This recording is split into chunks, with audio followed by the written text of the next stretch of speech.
अस्सलामुअलैकुम and welcome to another lecture on statistics. आज हमारा 43rd लेक्चर है स्टैटिस्टिक्स में। हम स्टडी कर रहे हैं पार्टीशन वैल्यूज़ जैसे कि क्वार्टाइल्स हैं, ऑक्टाइल्स हैं, डेसाइल्स हैं, परसेंटाइल्स हैं। हमने ये देखा कि पार्टीशन वैल्यूज़ क्या होते हैं और अगर हमारे पास इंडिविजुअल सीरीज़ में डेटा होगा तो हम पार्टीशन वैल्यूज़ कैसे हासिल करेंगे, यानी कि उसके लिए हम कौन सी फार्मूलाज का इस्तेमाल करेंगे। तो लास्ट लेक्चर में ये सब चीज़ें हमने सीखी। आज के इस लेक्चर में हम इसी लेक्चर के मुतल्लिक और एक चीज़ सीखने जा रहे हैं और वो ये है कि अगर हमारे पास जो आइटम नंबर होंगे वो डेसिमल फ्रैक्शन में होंगे तो एट दैट टाइम हम पार्टीशन वैल्यूज़ कैसे हासिल करेंगे। तो इस चीज़ को समझने के लिए, क्वेश्चन को समझने के लिए, इशू को समझने के लिए यहाँ पे मैं एक एग्जांपल देता हूँ। देखिए, आप जब फॉर एग्जांपल Q1 का वैल्यू निकालते हैं तो आप देखते हैं साइज़ ऑफ n+1/4 आइटम। ठीक है, तो यहाँ पे दो चीज़ें इन्वॉल्व होती है। एक आपने देखना होता है कि n+1/4 आइटम हमारा कौन सा है और दूसरा ये कि इसका साइज़ क्या है। तो लास्ट लेक्चर में जो चीज़ हमने की, चाहे हम क्वार्टाइल्स डिराइव कर रहे थे, हासिल कर रहे थे, या ऑक्टाइल्स या डेसाइल्स, तो हम ये जो n+1/4 आइटम का वैल्यू है वो हम होल नंबर या इंटीजर में निकाल रहे थे, यानी कि उसका वैल्यू था 2 या 3 या 4 और हमने कोई फ्रैक्शनल डेसिमल वैल्यू इस्तेमाल नहीं किया, यानी कि इसका वैल्यू कहीं पे हमारा 2.25 या 4.75, तो ये जो डेसिमल वैल्यूज़ हैं इनको हमने लास्ट लेक्चर में इंक्लूड नहीं किया। तो अब अगर इसका वैल्यू, ये जो आइटम नंबर है, इसका वैल्यू अगर अब डेसिमल फ्रैक्शन में होगा तो उस वक्त हम कौन सी फार्मूला या कौन सा प्रोसीजर अडॉप्ट करेंगे ताकि हम जो पार्टीशन वैल्यूज़ हैं उनको हासिल करें। तो इसलिए टॉपिक का नाम क्या है कि for decimal fraction item numbers हम जो पार्टीशन वैल्यूज़ हैं वो हम कैसे हासिल करते हैं in the context of individual series. अभी हम इंडिविजुअल सीरीज़ के बारे में ही डिस्कशन कर रहे हैं। तो चलिए हम यहाँ पे एक एग्जांपल लेते हैं और इससे हमें ये बात पता चलेगी कि जो फ्रैक्शनल डेसिमल वैल्यूज़ हैं वो किस तरह इमर्ज होते हैं जब हम जो आइटम नंबर है उसका वैल्यू आइडेंटिफाई करने की कोशिश करते हैं। तो फॉर एग्जांपल यहाँ पे एक डेटा सेट है हमारे पास। डेटा है 2, then we have 3, we have 5, we have 6, we have 8, we have then 12, we have 13, we have 15 and we have 15 and we have 16। तो अब देखिए ये कितने आइटम्स हमारे आते हैं, यानी कि डेटा में कितनी ऑब्जर्वेशंस है। 1 2 3 4 5 6 7 8 9 and 10। तो अभी अगर आपने अब Q1 का वैल्यू यहाँ पे हासिल करना होगा तो क्या करेंगे, यानी कि फर्स्ट क्वार्टाइल का वैल्यू आपने हासिल करना है। तो जाहिर सी बात है आप लिखेंगे साइज ऑफ n+1/4 आइटम, तो जो हमने लास्ट लेक्चर में देखा। तो अब जाहिर सी बात है यहाँ पे पहले आपने वैल्यू निकालना है n+1/4 का। तो इस आइटम को आइडेंटिफाई करने के लिए आपने देखना है कि इसका नंबर क्या है, यानी कि ये जो नंबरिंग हमने की ये कहाँ पे आता है, तो वो चीज़ आपने आइडेंटिफाई करनी होती है। तो यहाँ पे जो नंबर ऑफ़ आइटम्स है वो है 10, तो इसलिए आप लिखेंगे साइज़ ऑफ 10+1/4 आइटम, ओके, और वो बनेगा 11/4 और that will be equal to 11/4 will be equal to 2.75। तो बेसिकली आपने क्या करना है, Q1 आइडेंटिफाई करने के लिए, Q1 का वैल्यू निकालने के लिए आपने देखना होगा साइज ऑफ 2.75 आइटम। ठीक है, तो 2.75 आइटम का आपने साइज जो है देखना है। अब लास्ट लेक्चर में हमने तो ये बात समझी कि अगर 2 का वैल्यू हमने देखना होगा तो वो तो 3 है स्ट्रेट अवे, आपने 5 का वैल्यू देखना है तो वो तो 8 है। लेकिन अभी जो हमारे पास आइटम नंबर यहाँ पे आ रहा है Q1 के लिए वो है 2.75, यानी कि इसका वैल्यू 2 से ज़्यादा और फिर 3 से कम है। और अगर आप इस पर फोकस करेंगे, एक तो 2 यहाँ पे इन्वॉल्व हो रहा है, ये देखिए 2 पॉइंट है तो 2 इन्वॉल्व हो रहा है, यानी कि एक तो ये वैल्यू है, ये 3 वाला वैल्यू, ऊपर से फिर 0.75 इनकॉर्पोरेट करना है, ये जो गैप है 2 और 3 के दरमियान, यानी कि जो 3 और 5 ऑब्जर्वेशन वैल्यूज़ के दरमियान गैप है, इसको भी अब इनकॉर्पोरेट हमने करना है।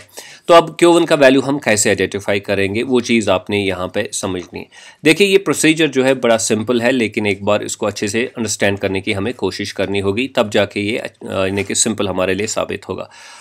अब आपके पास जो आइटम नंबर है वो है 2.75 आइटम, ठीक है।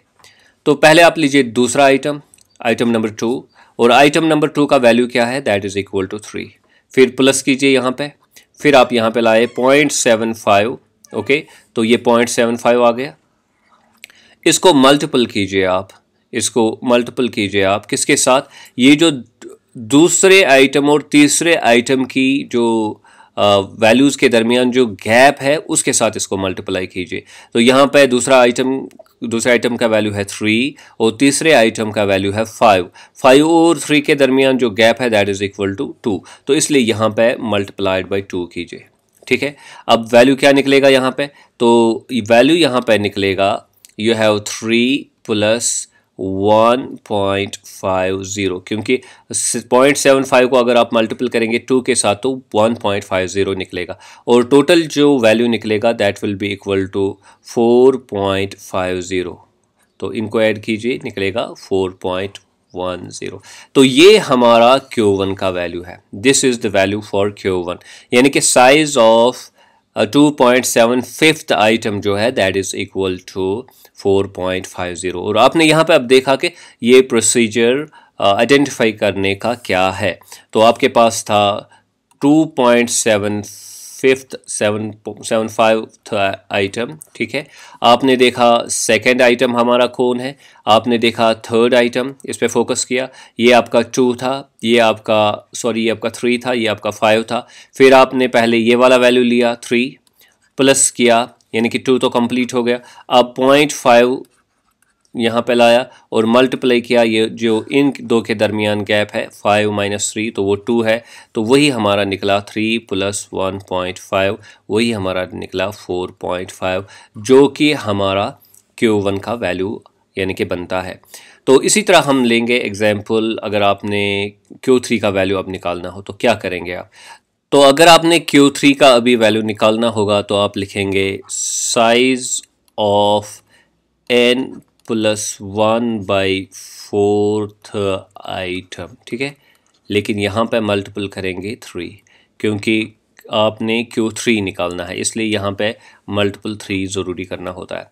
तो अभी जो आपका वैल्यू निकला n प्लस 1/4 का, तो इसका वैल्यू जो अभी निकला वो कितना है, वो है दैट इज़ इक्वल टू 2.75, ठीक।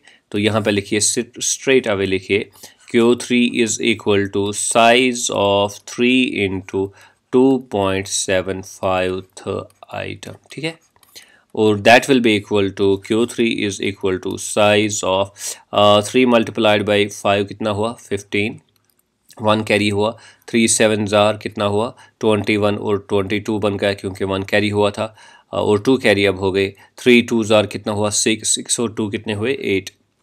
तो 8.25 आइटम आपको चाहिए Q3 का वैल्यू जानने के लिए, यानी कि जो आपका आइटम नंबर 8.25 है वो आपको बताएगा Q3 का वैल्यू क्या है, उसका साइज Q3 के वैल्यू के बराबर है। अब यहाँ पे आप क्या करेंगे, जैसा कि इससे पहले मैंने बताया कि पहले आप लेंगे जो 8th आइटम है उसका वैल्यू, ठीक है, वो यहाँ पे लेंगे आप, और फिर प्लस करेंगे 0.25, ठीक है, और उसको मल्टीपल करेंगे जो 8th आइटम और 9th आइटम के दरमियान गैप है उसके साथ, तो आपका Q3 का वैल्यू निकल गया। अब जाते हैं वापस और देखते हैं कि 8th जो आइटम है उसका वैल्यू क्या है। तो यहाँ पे आप देख सकते हैं ये 8th आइटम का वैल्यू कितना है, यह है 15। तो चलिए यहाँ पे हम लिखेंगे 15, और फिर जो 8th और 9th आइटम के दरमियान गैप कितनी है, ये 8th आइटम है हमारा, ये 9th आइटम है हमारा, तो इनके दरमियान गैप कितनी है, तो यहाँ पे भी 15 है, यहाँ पे भी 15 है, इसलिए 15 माइनस 15 गैप जो है दैट इज़ इक्वल टू 0। तो यहाँ पे आइए, यहाँ पे 0 लिखिए गैप का वैल्यू यहाँ पे, तो ये बनेगा फिर हमारा 15 plus 0 that will be equal to 15, ठीक है, that will be equal to 15। तो यहाँ पे जो Q3 का वैल्यू निकला, now that is equal to 15, ठीक है, क्योंकि यहाँ पे और यहाँ पे दोनों 15 है, इसलिए इसका वैल्यू भी 15 यहाँ पे निकलेगा। तो अब हमने ये समझी ये बात कि अगर हमारे पास फ्रैक्शनल वैल्यूज़ होंगे जो n+1 जो 4th होगा या 8 होगा या 10 होगा और यहाँ पे क्या भी मल्टीपल होगा, तो यानी कि आइटम नंबर अगर फ्रैक्शनल वैल्यूज़ में आ गया तो फिर हम जो हमारे पास वैल्यूज़ दिए गए होंगे, ऑब्जर्वेशंस के वैल्यूज़ दिए गए होंगे, तो उनमें से फिर हम जो है ये क्यू का वैल्यू Q1 Q2 Q3 या फिर डेसाइलस या फिर परसेंटाइलस या फिर ऑक्टाइलस के वैल्यूज़ कैसे निकाल सकेंगे। तो अगेन ये बात यहाँ पे मैं रिमाइंड करूँगा कि अगर आपका वैल्यू निकलता है 7.85 फॉर एग्जांपल किसी ऑक्टाइल का या परसेंटाइल का, तो आप क्या करेंगे, 7th ऑब्जर्वेशन का वैल्यू यहाँ पे लिखेंगे और वो जब लिखा फिर करेंगे प्लस और करेंगे 0.85 और यहाँ पे मल्टीपल करेंगे 7th और 8th आइटम के दरमियान जो गैप होगी वो यहाँ पे मल्टीपल करेंगे और फिर जो आपका वैल्यू वहाँ पे निकलेगा वही आपका जो आपका डिज़ायर्ड पार्टीशन वैल्यू है वो आपका जो है वो हासिल हो जाएगा। तो ये तरीका है पार्टीशन वैल्यूज़ का पार्टीशन जो वैल्यूज़ है उनको हासिल करने का इंडिविजुअल सीरीज़ में, जब हमारे पास जो आइटम नंबर हमारे सामने आ जाएगा वो डेसिमल फ्रैक्शंस में हो। आई होप कि आपने इस इशू को अच्छे से अंडरस्टैंड किया होगा। Do subscribe to my YouTube channel और nest economics. Thank you very much.